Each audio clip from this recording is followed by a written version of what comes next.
мөрөөдөл гэж хэлнэ үү, алсын хараа гэж хэлнэ үү. Тэрнээсээ илүү би итгэл төгс урам зориг монголчуудад байхгүй байна. Дамаа манай дорнотчуудад те энэ зүйлийг л эхлээд бий болгох ёстой.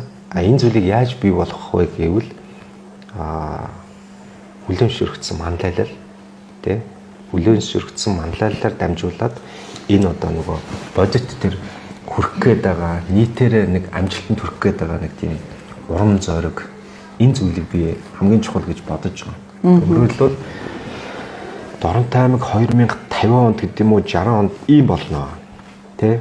Ийм болохын тулд ийм юмнууд хэдүүлээ одоо хийх ёстой.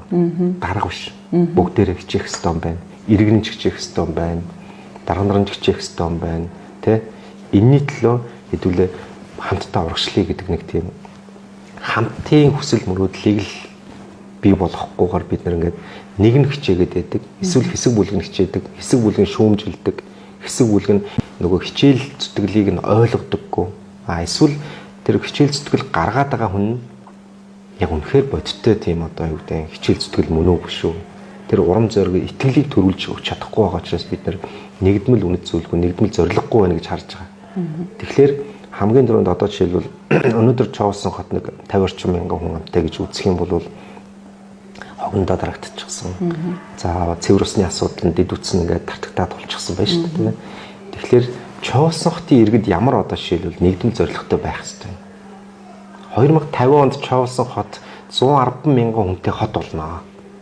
110 мянган хүнтэй хотыг бид нэр ийм дэд үтстэй байх ёстой. Тэрнээс ш одоогийн нэг ийм асуудалтай ингээл те түүртэл, ядраал тэгэл арчаагүй байгаад иж болохгүй. Ийм хүн амтай болно. Тэр хүн амын бүтцээр залуучуудын эзлэх хөв ийм байна. За тэр хүмүүсийг хүнсний ногоогоор болон ах тийм ээ наацхийн одоо тэр одоо хангамжаар ингэж хангахын тулд бид нар ийм одоо үйлдвэрлэлийг хөгжүүлэх ёстой. Өөрөө өөрсдөө хангадаг байхын тулд байшин барилга ингэж баригдана. Байшин барилга ингэж баригдахын тулд дэд үтсийн хүчин чадал ийм байх ёстой. За дээрэс нь дулаан хангамж ийм байх ёстой. Заргалгаа хангамж ийм байх ёстой. Цэвэр усны хангамж ийм байх ёстой гэд ингээд маш тодорхой гаргаж тавиад танд итгүүлэх хэрэгтэй. Та итгээд нэрэл Чоусон хот маань одоо жишээл 2060 онд ийм том хот болох юм байна. Бид нар бүс нутагтаа хүлээн шөрөгдсөн хүмүүс ирж тэ энэ хот руу татагддаг ийм Чоусон хотыг бий болгох гэж байгаа юм байна гэдгийг та итгэж үнэмшүүл яах вэ? Урам зориг орно үстэ. Би яагаад гэвэл тийм хотын иргэн байхын тулд би юу хийх ёстой вэ гэдгээ бодож эхэлнэ. Тэгээ бүгдээрээ л ийм болох ёстой. Тэгэхээр нөгөө бодит манлал гэдэг нь энэ.